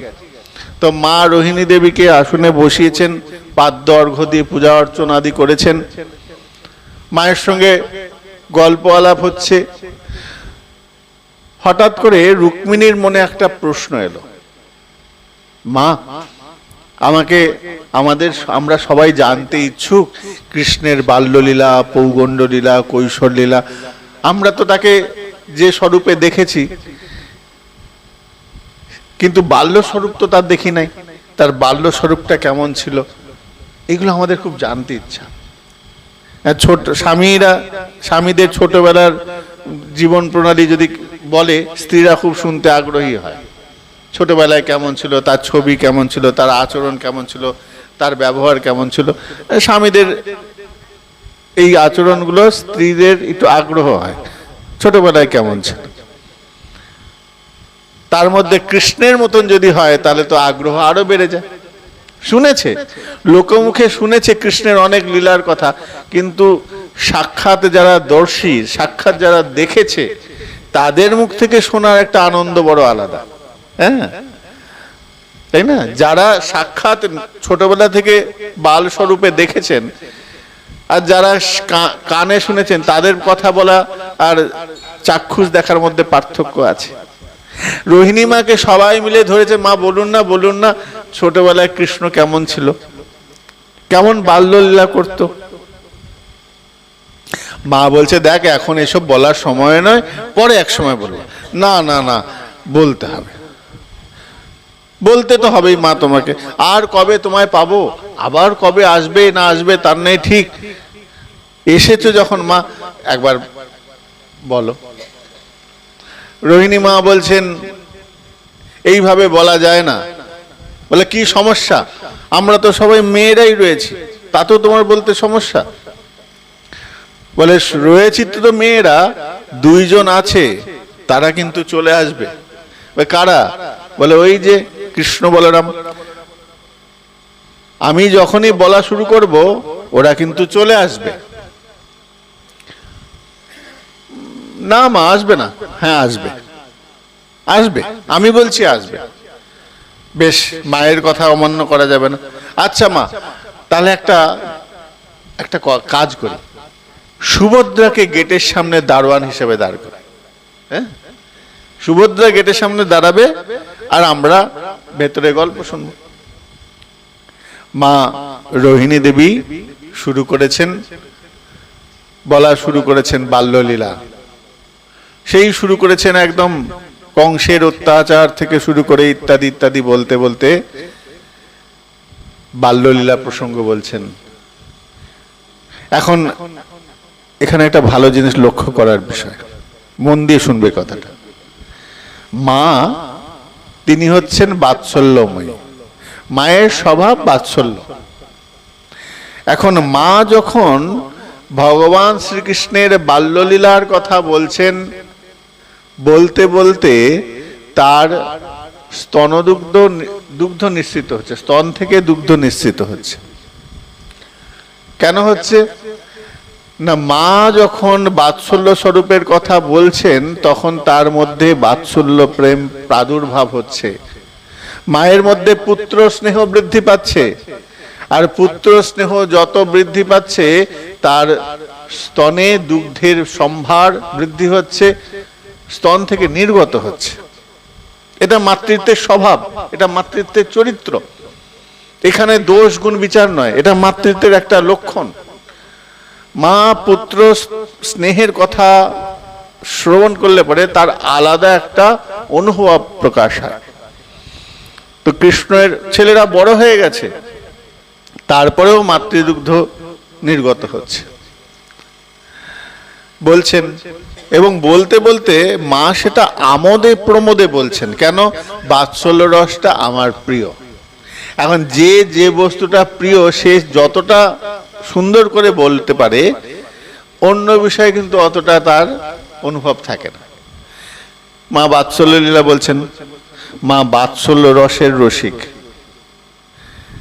রসিক কে? যে রসটায় মজে থাকে তাকে বলে রসিক। ভাগবতের প্রথমেই একটা শ্লোক আছে, নিগম কল্পতরুর গলিতম ফলম সুখমুখাদ অমৃত দ্রব সংযতম পিবত ভাগবত রসমালয়ম মুহুরহ রসিকা ভুবি ভাবুকা। এই শ্লোকটার ভারী সুন্দর অর্থ। বেদরূপী কল্পবৃক্ষে একটা ফল হয়েছে, সেই ফলটা একজন পরিবেশন করছেন। নিগম কল্পতর গলিতম ফলম সুখমুখাদ অমৃত দ্রব সমৃতম। ওই ফলটা মিষ্টি। কি করে বুঝবে সেটা মিষ্টি? বলে সুখ পাখি ওতে ঠুকরেছে। একটা পাখি আছে, সে মিষ্টি ছাড়া অন্য ফল, তেতো ফলে মুখ দেয় না, টক ফলে মুখ দেয় না, সে কিন্তু বেছে বেছে মিষ্টি ফলেই ঠুকরায়। এখন ওই চিহ্ন বলে দেয় ওই ফলটা নিশ্চিত মিষ্টি। সুখমুখাদ অমৃত দ্রব সমৃত। অমৃত মানে মিষ্টি বোঝায়, অমৃত মানে শক্তিবর্ধক, আয়ু বৃদ্ধিকারী, সেটাকেও বোঝায়। অমৃত মানে মিষ্টিও বোঝায়। সুখমুখাদ অমৃত দ্রব সমৃত। কি করছেন? পিবত ভাগবত, সেই রসের, সেই ফলের রসটা পান করছে। কারা পান করছে? পিবত ভাগবত। ওই যে কল্পবৃক্ষের যে ফলটা, সেটা হচ্ছে ভাগবত, আর কল্পবৃক্ষটা হচ্ছে বেদ, পুরাণাদি। এই পুরাণাদির থেকে যে সার, যেমন একটা বড় গাছ, গাছের সার বস্তু কোনটা বলতো? ফলটা। এখন তুমি জানো ওটা আম গাছ, গাছের গোড়ায় গিয়ে কামড়ালে মিষ্টি পাবে, গাছের পাতায় গিয়ে কামড়ালে মিষ্টি পাবে, না গাছের শিকড়ে গিয়ে কামড়ালে মিষ্টি পাবে? মিষ্টিটা কোথায় পাবে? বলে ওই আমটা গাছের ডালে ফল রূপে যখন হবে তখন সেটা পাবে। এবং সবসময় পাবে না, পাকতে হবে। কাঁচা থাকলে হবে না, পাকতে হবে। ওই পাকা ফলটা মিষ্টি, আর ওইটাই সুস্বাদু। তো এই ভক্তি রসের পাত্র যারা, রসিক ভক্ত, পিবত ভাগবত রসমালয়ম, ওই রসকে পান করছে। পান করার পদ্ধতি কেমন? আমরা চিবিয়ে খাই, চুষে খাই, লেহন দিয়ে খাই, আর পান করে খাই। জল, দুধ, একদম দাঁতের স্পর্শ নেই, জিভের স্পর্শ নেই, সরাসরি কণ্ঠে দিয়ে বেরিয়ে যায়, তাই না? তো ভাগবত কথা শোনার পদ্ধতিও তাই। এখানে কোনো বাধা থাকতে হবে না। পান করতে হবে মানে কর্ণদ্বার দিয়ে পান করবে। পিবত ভাগবত রসমালয়ম মুহুরঃ রসিক ভুবি ভাবুকা। এই যে রসিক, এখন ভাগবত কথা সবাই শুনতে চাইবে না, সবার রুচিতে আসবে না, সবার অনুভব আসবে না, সবার ভালো লাগবে না। যারা এই রসে মজে রয়েছে, ডুবে রয়েছে, তাদেরই একমাত্র এই আমার মতন অর্বাচীনের কথা শুনছে। তার মানে তাদের, যারা শুনছে তাদের মধ্যে রস আছে। সবার ভালো লাগবে না। সবাই, কেউ এখন টিভি চালিয়ে দেখবে, কেউ মোবাইলে ডিস্কো ড্যান্সার গান দেখবে, সবার রুচি আসবে না, অনুভবই আসবে না। যদি আসতো তাহলে শাস্ত্র মিথ্যা হয়ে যেত। শাস্ত্রে বলছেন সবার ক্ষেত্রে এটা প্রযোজ্য নয়, সবাই পারবেও না, ভালোও লাগবে না। ততক্ষণ পর্যন্ত ভালো লাগবে না যতক্ষণ পর্যন্ত সেই রসের আস্বাদন আসছে। যখন আস্বাদন এসে যাবে তখন ভালো লাগা শুরু হয়ে যাবে। এটা অনুভূতি লব্ধ। অনুভব যখন ভেতরে প্রবেশ করবে তখন দেখবে ওই জিনিসটা ভালো লাগতে শুরু করছে। একটা ছেলেকে স্কুলে প্রথম দিন যখন যায় ভালো লাগে না, যখন আস্তে আস্তে বন্ধু বান্ধব যখন আসে তখন আস্তে আস্তে স্কুলটা ভালো লাগে। অনেক ছেলে দেখবে স্কুল যাবার জন্য একদম রেডি হয়ে থাকে। কেন? ওই রসের মধ্যে সে মজে গেছে, বিদ্যাটা তার ভালো লাগছে। যে জিনিসটা ভালো লাগবে সে তার মধ্যে প্রবেশ করে যাবে। মা রোহিণী দেবী সেই ভাগবতী, এই ভগবানের বাল্যলীলা কথা বলছেন কেন? তিনি সেই রসের রসিক। ভগবানের কথা, যে যথা মাম প্রপদ্যন্তে তাং তথৈব ভজাম্যহম। যে আমাকে যেমন করে দেখতে চায় আমি তাকে সেই রকম, সেই রূপে, সেই রকম ভাবেই দেখা দেয়। তো মা রোহিণী দেবী হচ্ছেন বাৎসল্যময়ী। সন্তানের প্রতি তার প্রেম প্রগাঢ়, তাই মাতৃ স্নেহ প্রেম তার প্রতি এত বেশি যে কৃষ্ণের কথা মুখে আনতেই, কৃষ্ণের বাল্য স্বরূপের কথা বলতে বলতেই তার স্তনদুগ্ধ নির্গত হচ্ছে, চোখ দিয়ে জল বেরিয়ে আসছে। বলে এই জলটা কিসের? বলে আনন্দশ্রু। আনন্দশ্রু। অনেকে আনন্দে দেখবে কাঁদে, এটাকে বলে আনন্দশ্রু। তো ক্রন্দন তো অনেক রকম হয়, কান্না অনেক রকম, দুঃখের কান্না, আনন্দেরও কান্না হয়, বিরহে কান্না হয়। এখানে যে মা কাঁদছেন আনন্দশ্রু, কৃষ্ণ বিরহ, কৃষ্ণের বাৎসল্য স্বরূপ দেখছেন। মা যেন সাক্ষাৎ সেই সেই সেই পৌঁছে গেছেন সেই বাল্য স্বরূপে। মা পৌঁছে গেছেন। মা চোখ বন্ধ করে বলছেন, যারা আস্বাদন করেন, যারা রসকে উপভোগ করেন, উপলব্ধি করেন, তখন তার চোখ এমনি নিমজ্জিত হয়। হ্যাঁ, সাধকবৃন্দ যখন, আমরা যখন টিভি সিরিয়াল দেখি, তারা আমরা চোখ খুলে দেখি। সাধক যখন কৃষ্ণ ভজনে প্রবেশ করে রস আস্বাদন করে, চোখ বন্ধ করে দেখে। আমরা চোখ খুলে দেখি, তারা চোখ বন্ধ করে দেখে। নিত্যলীলা, নিত্যলীলা স্মরণ করেন চোখ বন্ধ করে। তো ভগবানের এই অপূর্ব বাৎসল্যময়ী রস মা আস্বাদন করছেন, কিন্তু যাদের বলছেন তাদের আস্বাদন নাই, তাদের ওই আস্বাদন হবে না। কেন না? তারা বিপরীত বিপরীত রসের রসিক, তারা হচ্ছে মাধুর্য রসের রসিক।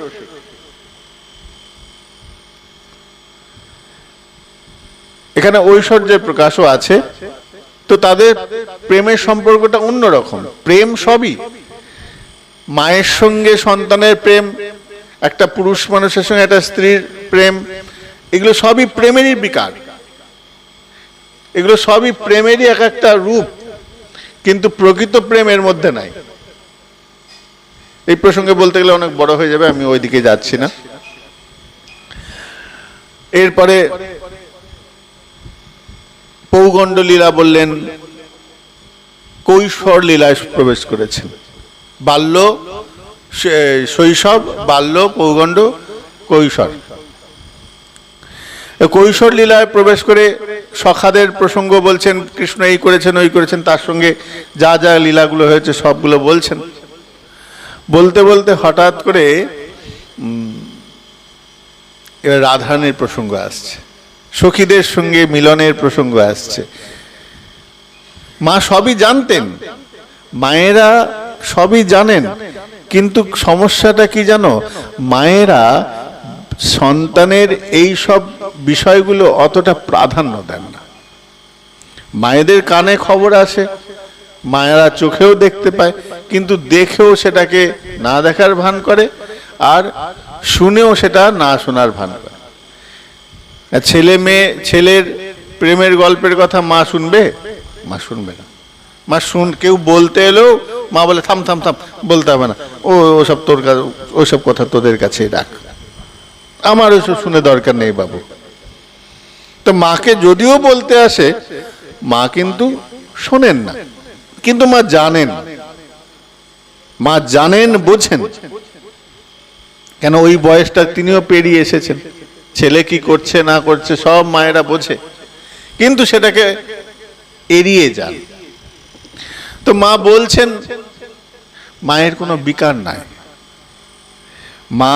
মা বলছেন প্রেমের কথা, প্রেমের সুন্দর, শ্রী গোবিন্দের এইভাবে এইভাবে রাত্রিবেলায় কখন দর্শন করতে যাচ্ছেন, কোথায় যাচ্ছেন, যমুনার তটে যাচ্ছেন, গিরিরাজের তটে দর্শন করতে যাচ্ছেন, সব কিন্তু ভগবান মায়ের চোখের মধ্যে রয়েছে, মায়ের ব্রেনের মধ্যে সব রয়েছে। কেন? বলছেন কি করে?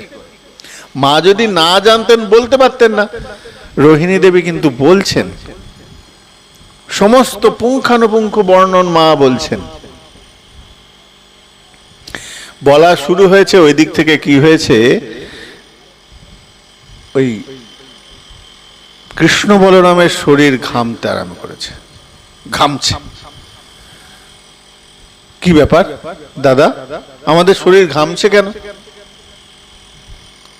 বলরাম বলছে, ভাই আমিও তো বুঝতে পারছি না কেন ঘামছে। তো দাদাকে বলছে, দাদা কি ব্যাপার বলতো, এরকম কেন হচ্ছে, শরীরে এরকম আনচান আনচান হচ্ছে, শরীরটা কেমন অস্বস্তি হচ্ছে। রাজসভায় বসে আছেন, ভরা রাজসভা, অসংখ্য অসংখ্য প্রজারার বসে আছে, বিচার হচ্ছে।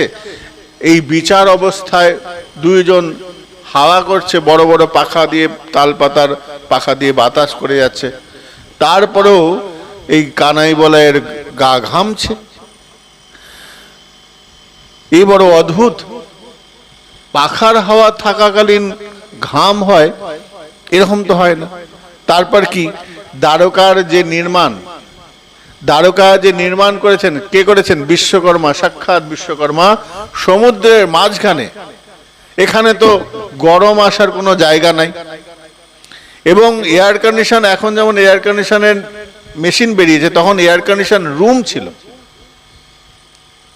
রুমগুলো এমন, ঘরগুলো এমন ভাবে নির্মাণ করবে, এই দিক থেকে হাওয়া আসবে, এই দিক থেকে হাওয়া বেরিয়ে যাবে। রাজস্থানের বাড়িগুলো, পুরনো রাজবাড়িগুলো দেখবে, রানী মায়েদের ঘরগুলো বড় অদ্ভুত সুন্দর। বৃন্দাবনের যে পুরনো বাড়িগুলো দেখবে, প্রাচীন, তাদের শিল্পকলা কত অদ্ভুত সুন্দর। কারা যেন বলে যে আমরা এই তৈরি করেছি, আমরা ওই তৈরি করেছি, তাজমহল তৈরি করেছি, আমরা এই তৈরি করেছি। আরে শিল্পীটা কোথাকার? এই ভারতের সন্তান শিল্পী, বাইরে থেকে কোনো শিল্পী আসে নাই। মোগলরা বাইরে থেকে কোনো শিল্পী আনে নাই। এই ভারতীয় শিল্পীরা তারা নির্মাণ করেছে। এখনো দেখো গা, গোবিন্দ মন্দির দাঁড়িয়ে আছে, বৃন্দাবনে গোবিন্দ মন্দির, যার চূড়া ভেঙে দিয়েছিল আওরঙ্গজেব। এখনো দেখো মাথা উঁচু করে দাঁড়িয়ে আছে। তার ভেতরের শিল্পকলা দিকগুলো দেখবে, কি অদ্ভুত শিল্পকলা। তখন অত পাথর কাটার মেশিন ছিল না, শুধু ছেনি হাতুড়ি দিয়ে অত সুন্দর নির্মাণ শিল্প, প্রত্যেকটা নিখুঁত শিল্পী। মদন মোহন মন্দির দেখবে, কত বড় বড় পাথর রাজস্থান থেকে নিয়ে এসে বৃন্দাবনে নিয়ে এসে শিল্পীদের দিয়ে পাথরের অতল সুন্দর এক মন্দির তৈরি করেছে। আমাদের ভারতের পুত্র, ভারত মাটির সন্তানরা, তারা ওই জিনিসগুলো তৈরি করেছে। তাজমহল কে তৈরি করেছে? আমাদের ভারতের মিস্ত্রিরা তৈরি করেছে। বিদেশ থেকে কোনো মিস্ত্রি আসে নাই। কত মিস্ত্রি নিয়ে আসবে বিদেশ থেকে? এইগুলো ইতিহাস আমাদের পড়ানো হয় না। আমাদের দুর্ভাগ্য যে আমাদের ভারতীয় শিল্পীদের এখনো সেই মর্যাদা দেয়া হয় না। তাজমহল করেছে কোনো একজন, তা নিয়ে সবাই মাতামাতি করি আমরা, কিন্তু তার মধ্যেও অজন্তা ইলারা কত কত কত জিনিস রয়েছে এখনো। মাটির তলায় পাথর কেটে করা হয়েছে। উড়িষ্যায়, পুরীতে যাও, দেখবে ওই খণ্ডগিরি, ধবলগিরি, কিরকম পাথর কেটে কেটে কাজ। কোথাকার মিস্ত্রি? বাইরে থেকে এসছে, আমেরিকা থেকে এসছে, না লন্ডন থেকে এসছে? আমাদের দেশের শিল্পীরা করেছে। দক্ষিণ ভারতের এমন এমন মন্দির আছে, দেখলে অবাক হয়ে যাবে। মন্দিরের এক একটা স্তম্ভ আয়নার মতন চকচক চকচক করছে। কুতুব মিনারের সামনে একটা স্তম্ভ রয়েছে, এখনো বিজ্ঞানীরা আবিষ্কার করতে পারছে না এটা কি কি বস্তু দিয়ে তৈরি। এত বছর ধরে ওই স্তম্ভটা দাঁড়িয়ে রয়েছে, এখনো পর্যন্ত তাতে জং ধরেনি, অথচ রোদ জল বৃষ্টিতে ভিজছে, ফাঁকা জায়গায় রয়েছে। আমাদের ভারতীয় শিল্পকলার মর্যাদা দেয় না, আমাদের ইতিহাস সেই রকম পড়ানো হয় না। এটা আমাদের দুর্ভাগ্য। আমাদের ইতিহাসকে বিকৃত করা হয়েছে। আমরা বিদেশিদের লিখিত ইতিহাস পড়ি, আমাদের দেশের যারা ঐতিহাসিকবিদ তাদের কথা কেউ লেখে নাই, তাদের বই ছাপানো হয় নাই। কোথাকার কে, কোথাকার সেলুকাস, তার বই ছাপানো হচ্ছে। হ্যাঁ, কোথাকার কে কোথা থেকে এসেছে, বিদেশ থেকে এসেছে, তার কথা লেখা হচ্ছে। ভাবতে পারো, এই তো আমাদের ভারতের ইতিহাস। ভারতকে, প্রকৃত ভারতকে আমরা কেউ জানি না। প্রসঙ্গে এসছে বলে বলছি, আমার খুব খুব দুঃখ লাগে। আমরা যখন ইতিহাস পড়তাম, এখন তো ইতিহাসের সাবজেক্ট চেঞ্জ হয়ে গেছে, ইতিহাসে দাক্ষিণাত্য নীতি 5 পাতা, তাই তো? তোমরাও তো পড়েছো, 5 পাতা। আর মহাপ্রভুর ভক্তিবাদ এইটুকু।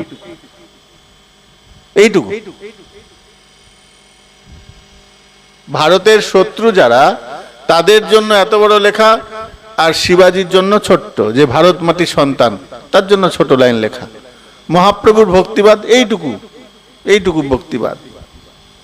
গুরু নানক এইটুকু পাবে। কেন? কেউ জিজ্ঞাসা করার কেউ নাই। আমাদেরকে এগুলোকে গিলানো হয়েছে, আমাদেরকে পড়ানো হয়েছে, আমরাও গাধার মতন পড়ে গেছি। চোল সাম্রাজ্য, পাল সাম্রাজ্য আমাদের জানাই নেই, জানি না। তো আগেকার দিনের রানীদের যে ঘর, গৃহ নির্মাণ, শিল্পীকলা এত অদ্ভুত সুন্দর, ওখানে গরম প্রবেশ করতে পারে না। রাজবাড়ি, বিশাল বড় রাজবাড়ি, সেইখানে কৃষ্ণ বলরাম ঘামছে, দরদর করে ঘামছে। কৃষ্ণ বলরাম বলছেন, কৃষ্ণ বলছে, দাদা মনে হচ্ছে মা এসেছেন, শুনেছি মা রোহিণী দেবী আসার কথা, তো মা এসেছে, চলো যাই দেখি কি হচ্ছে, অন্দরমহলে চলো। কৃষ্ণ বলরাম দুইজনা আস্তে আস্তে অন্দরমহলে প্রবেশ করেছেন। রাজ দরবার বন্ধ করে দেয়া হলো। সবাইকে, প্রজাদের বলল, আজকে এখানেই আমাদের অধিবেশন বন্ধ, আজকে আর কোনো হবে না, বিচার হবে না, আজকে ছুটি, সবাই যে যার ঘরে চলে যাও। কৃষ্ণ বলরাম ছুটে এসেছেন, ঘরে প্রবেশ করতে যাবেন, এমন সময় সুভদ্রা এসে বলছে, দাদা ভেতরে যাওয়া যাবে না, বৌদিদের নিষেধ আছে, বৌদিরা মানা করেছে, ভেতরে যাওয়া যাবে না। কৃষ্ণ বলরাম বলে, দা ভাই বোন যেতে তো হবে, ভেতরে যেতেই হবে, যাওয়া হবে না। কৃষ্ণ বলরাম বলে, চ শুনি, তুইও শুনবি আমিও শুনবো, চ। একে একে লাইন দিয়ে আস্তে আস্তে দরজাটা খুলেছেন। দরজাটা খুলতেই মা তখন বিরহ প্রসঙ্গ আস্বাদন করাচ্ছেন। গোপীগীত, গোপীগীতের কি না, কৃষ্ণ গোবিন্দকে ছেড়ে, এই কৃষ্ণ ওই ব্রজ যত রমণীদের ছেড়ে দিয়ে অদৃশ্য হয়ে গেছেন। এই সময় ব্রজগোপীরা কৃষ্ণ বিরহে ক্রন্দন করছেন, যাকে গোপীগীত বলি আমরা। সেই গোপীগীতের বিষয়গুলো তিনি বলছেন। এখন বিষয়টা কি জানেন? ওখানে যারা শ্রোতা, তাদের কারোর কোনো বিকার নাই, ফ্যাল ফ্যাল করে তাকিয়ে দেখছে, হাঁ করে কথা শুনছে, কিন্তু তাদের কোনো বিকার নাই, কোনো বিকার নাই। সমস্যাটা কি? সমস্যাটা কি জানো? সমস্যাটা হচ্ছে, যারা যে বলছেন এবং যারা শুনছেন, তারা কেউ ওই রসের রসিক নয়, ওই রসের রসিক নয়, ওই রস তাদের ক্রিয়া করছে না। একজন বাৎসল্যময়ী রস, একজন ঐশ্বর্য স্বরূপের রস। মাধুর্যের থেকে একটু আলাদা হয়ে গিয়ে ওটা ঐশ্বর্যের স্বরূপ হয়ে গেছে। এখন ঐশ্বর্যের স্বরূপে যারা, তাদের কাছে মাধুর্যের আস্বাদনটা আসে না। আর যারা বাৎসল্যময়ী প্রেম, তাদের কাছে এই মাধুর্যের রস আস্বাদন তাদের হয় না। তাই তাদের দুই উভয় পক্ষের কোনো রকম বিকার নাই, তারা নির্বিকার হয়ে শ্রবণ করছেন।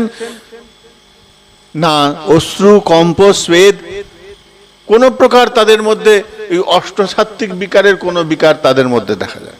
এই এই এই এই গোপীগীত শুনে মহাপ্রভুর অষ্টসাত্ত্বিক বিকার হয়েছিল। এই পুণ্ডরিক বিদ্যানিধি শ্রীকৃষ্ণের ওই পুতনা প্রসঙ্গ, পুতনামোক্ষম প্রসঙ্গ বলার সঙ্গে সঙ্গে মুকুন্দ দাস যখন বলছে যে পুণ্ডরিকের প্রসঙ্গ জানো তো, পুণ্ডরিক বিদ্যানিধি রাজ ঐশ্বর্য মণ্ডিত, মুখে তাম্বুল, রাজ ঐশ্বর্য সেজে খাটের মধ্যে বসে আছে। গদাধর প্রভু আর মুকুন্দ দাস এসেছেন, গদাধর প্রভুকে দীক্ষা নেবেন বলেন, চলো তোমাকে এক বড় সাধু দেখাবো, মুকুন্দ দাস বলছে। গদাধর প্রভু এসে দেখছেন, আরে এ কি, এ তো একদম ঐশ্বর্য প্রকাশ হচ্ছে, প্রকট হচ্ছে ঐশ্বর্য। হ্যাঁ, সুন্দর মাথা চুল আঁচড়ানো, সাদা জমিদারি পোশাক, হ্যাঁ, হাতে দুপাশে দুটো কোলবালিশ নিয়ে শুয়ে আছে, হ্যাঁ, দুজন বাতাস করছে, এর মধ্যে কি মহত্ব আছে? গদাধর প্রভু বলছেন। মুকুন্দ দাস তখন শুরু করলেন, অহো বকি জানা, ওই দেখো, ওই যে এমন কৃষ্ণ যাকে বিষ পান করাতে এসেছিল তাকেও কৃপা করেছে। এইটা যখন শ্লোকে আবৃত্তি করছেন, পুণ্ডরিক বিদ্যানিধি নিজের জামা কাপড় ছিঁড়ে মেঝেতে গোড়াগুড়ি দিচ্ছে। আসলে তার উপরে ঐশ্বর্যের প্রকাশ, কিন্তু ভেতরে প্রবল মাধুর্য রসের বিকার। গদাধর প্রভু তখন বুঝতে পারলেন, না, ইনি প্রকৃত সাধু, প্রকৃত রসের প্রেমিক। উপরে একটা আবরণ, এটা সাধুদের একটা আবরণ রাখতে হয়। অনেক অনেক সাধু আছেন, আমরা এবছর এই মাসটা গেল না, যে কি মাসটা গেল জানো, পুরুষোত্তম মাস। পুরুষোত্তম মাস 1 মাস রাধাকুণ্ডে ছিলাম। তো ওখানে আমাকে বড়দা বলছে, দেখ দেখ দেখ দেখ, ওই দেখ অবধূত সাধু। মানে বলে, লোকে যা দেখবে সেটা বাহ্যিক একটা আবরণ, ভেতরে অন্যরকম। কিরকম? স্যুট প্যান্ট পরে রয়েছে, মাথায় জটা, গলায় মোটা মোটা মালা, হাতে বিড়ি। তুমি দেখে কি ভাববে? দেখেছো, গলায় মালা, বিড়ি টানছে, কিন্তু ওটা তার বাহ্যিক আবরণ। প্রচন্ড সাধু, ভজননিষ্ঠ, কারোর দেওয়া জিনিস নেন না। কেউ যদি কিছু দিতে আসে, নেবে না, টাকা নেবে না। রাস্তায় ওই এদিক ওদিক যেখানে যেখানে ভান্ডারা হয় সেইখানেই পাবে, অন্য কোথাও পাবে না। কেউ যদি কিছু টাকা দিতে চায়, টাকা নেবে না। একজন ভক্ত নাকি এরকম মোটা বান্ডিল টাকা দিয়েছিল, ছুঁড়ে ফেলে দিয়েছে। সব 500 টাকার নোট বান্ডিল দিয়েছিল, ছুঁড়ে ফেলে দিয়েছে। তো এইরকম পাগলও নয়, যদি মনে করি পাগলও নয়, একদম শাস্ত্র জ্ঞান টনটনে আছে, গীতা শ্লোক ঘর করে বলতে পারে, গোপীগীত নিত্য পাঠ করে। তো সেই মানুষটাকে তুমি মানে পাগলও ভাবতে পারবে না, কিন্তু বড় অদ্ভুত। এগুলো অবধূত চরিত্র। বর্ধমান কাছে দেখ দেখ, ওই কুসুম সরোবরের পাশে বসেছিল, দেখে নে, এগুলো অবধূত, এগুলো ছদ্ম আবরণ, বাহ্যিক একটা স্বরূপ আর ভেতরে একরকম স্বরূপ। পুণ্ডরিক বিদ্যানিধি ভেতরে একরকম স্বরূপ, বাহ্যিক একরকম স্বরূপ। বাইরে দেখে মনে হচ্ছে চাকুম চুকুম, বাহ, দেখে তো মনে হচ্ছে কোনো একদম ঐশ্বর্যের ভরপুর, আর ভেতরে মাধুর্য প্রেমে বিগলিত, এমন স্বরূপ। তো এখানে কিন্তু বিষয়টা আলাদা। এখানে যারা ঐশ্বর্যরূপী রুক্মিণী আদি দেবীগণ আর রোহিণী দেবী, তিনি হচ্ছেন বাৎসল্যময়ী, এটাও প্রেমেরই অংশ, ওটাও প্রেমের অংশ, কিন্তু পার্থক্য মাধুর্যের তাদের কাছে লেশ মাত্র নাই, তাই উপলব্ধিও নাই। বিকারটা কার মধ্যে হচ্ছে? বলছে কৃষ্ণ, বলরাম, সুভদ্রা। তারা যখন শুনলেন, তারা যখন মন দিয়ে শুনছেন, ওই গোপীগীতের প্রসঙ্গ, কৃষ্ণ বিরহে গোপীরা ক্রন্দন করছে, হাউ হাউ করে কাঁদছে, বিরহের কান্না, বিরহের আর্তনাদ, বুক চাপড়ে চাপড়ে কান্না ব্রজগোপীদের। এইরকম বিরহ আগে কখনো উপলব্ধি হয় নাই কৃষ্ণের। অন্যের মুখ থেকে যখন শুনছেন যে কষ্টটা কিরকম, যখন ব্রজগোপীরা কাঁদছিলেন সেটা কৃষ্ণের আনন্দ পাচ্ছিল, কিন্তু যখন মায়ের মুখ থেকে শুনছেন, মা যখন পরিবেশন করছেন, কেননা একজন মেয়ে যেভাবে একটা মেয়ের দুঃখের কথা প্রকাশ করতে পারে, একটা পুরুষ মানুষ হয়ে কিন্তু একটা মেয়ের দুঃখ সেইভাবে প্রকাশ করতে পারে না। একটা মেয়ের দুঃখ যতটা সুন্দর প্রকাশ করতে পারে, যন্ত্রণা বলতে পারে, তো মা বোঝাচ্ছেন, বলছেন, পরিবেশন করছেন, কিন্তু উপলব্ধি নাই। মাতৃস্বরূপে বলছেন, দৃষ্টিভঙ্গিটা মাতৃস্বরূপ। কৃষ্ণ এতদিন পর প্রকৃত আস্বাদন করলেন, শরীর গলতে আরম্ভ করেছে। তাপের সামনে মোম থাকলে পরে মোম আস্তে আস্তে তার গলন ক্রিয়া শুরু হয়। এখন ভগবানের স্বরূপটা কি যে গলতে শুরু করলো? বলেন ভাগবতের প্রথমেই বলছেন, সচ্চিদানন্দ রূপায় বিশ্বৎপত্যাদি হেতবে। ভগবানের স্বরূপটা কেমন? সৎ চিদ আনন্দময় স্বরূপ। তিনটে স্বরূপ, না রক্ত, না মাংস, না পুঁজ, না হাড়, কিচ্ছু নাই। তার সৎ চিদ আনন্দ, এই তিনটে তত্ত্ব দ্বারা নির্মিত। এই তিনটে তত্ত্বই প্রেমে বিগলিত হয়। প্রেমরূপী তাপ যখন এই সচ্চিদানন্দের মধ্যে পড়ে, তখন ওই শরীরটা বিগলিত হতে থাকে, মোমের মতন, মাখনের মতন গলে যাবে। তাপ পেলেই গলতে শুরু করবে। তাপটা কি? প্রেম, বিরহ প্রেমরূপী তাপ। ওই তাপটা যখন প্রবেশ করেছে, বলে কারোর কোনো অনিষ্ট করে নাই, এই তিনজনের শরীরের মধ্যে বিকার শুরু হয়েছে। আস্তে আস্তে আস্তে আস্তে গলতে লেগেছে। গলতে গলতে যে যেমন স্বরূপ, কালো, তার মধ্যে কালো স্বরূপটা গলতে গলতে হাত পা সব গলতে আরম্ভ করেছে। মোম কেমন করে? একটা মোমের পুতুলকে চারদিকে আগুন দিয়ে দাও, একটা মোমের পুতুল চারপাশে আগুন দিয়ে দাও, দেখবে কিরকম গলতে আরম্ভ করে। আস্তে আস্তে গলে গলে উপরের চামড়াটা চলে গেছে, চোখগুলো বড় হয়ে গেছে, ঠোঁটগুলো বড় হয়ে গেছে, দেখবে নিচের দিকে ঝুলে গেছে। শরীরটা এক অদ্ভুত স্বরূপ হয়ে গেছে। এই স্বরূপ দেবশ্রীপাদ নারদ বলছেন, আহা প্রভু, এ তোমার বড় অদ্ভুত স্বরূপ, এ বড় অদ্ভুত স্বরূপ, এ স্বরূপ তুমি দর্শন করো। জগৎ সংসারকে দেখানো উচিত, জগৎ সংসারকে দেখানো উচিত যে তোমার স্বরূপটা এই রকম কেন হয়েছে। জগৎ জানুক যে কৃষ্ণ বিরহে কৃষ্ণ গলে যায়, এর আগে কেউ দেখে নাই। জগন্নাথ দেব সেই স্বরূপ। কোন কোন শাস্ত্রকার বলেন, ওই যে ইন্দ্রদুম্ন রাজা, এই ইন্দ্রদুম্ন রাজার 7টা বেজে গেছে। ইন্দ্রদুম্ন রাজার কাছে এই যে সংবাদটা, নীলমাধবের সংবাদটা পৌঁছে দিয়েছিল, এটা নাকি দেবশ্রীপাদ নারদের কৃপা।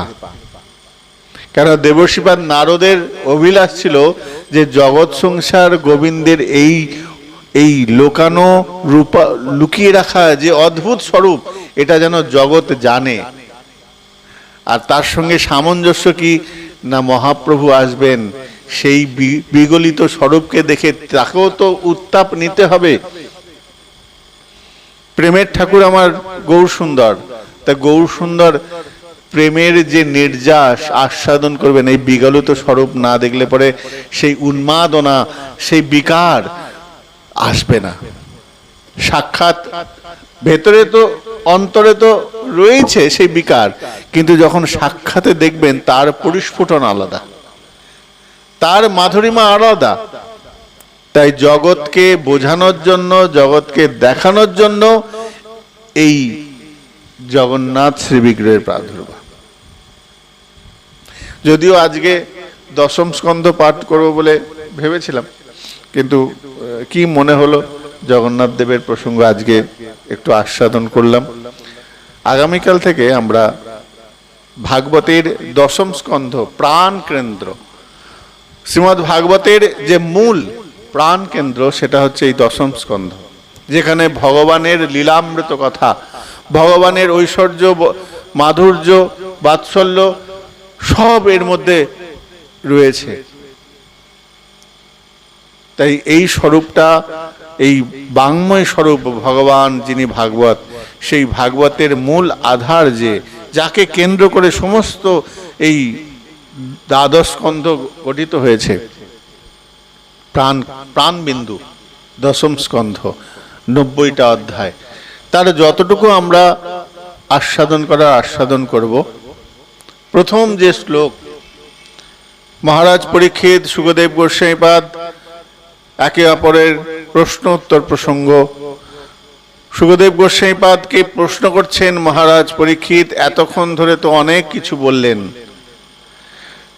দশম স্কন্ধের আগে পর্যন্ত নবম স্কন্ধ রামচরিত্র কথা বর্ণন হলো, সূর্যবংশ, তারপর চন্দ্রবংশের প্রবেশ, শত শত ভক্ত চরিত্র, প্রহ্লাদ চরিত্র, ধ্রুব চরিত্র, অম্বরীশ চরিত্র, যত যত সাধু ঋষিদের চরিত্র, ভরত চরিত্র, অনেক চরিত্রের বর্ণন করেছে। সূর্যবংশের যত যত সাধুরা এসেছেন, যত যত রাজারা এসেছেন তাদের কথা বলেছেন, আবার চন্দ্রবংশের যারা যারা এসেছেন তাদের কথাও বলেছেন।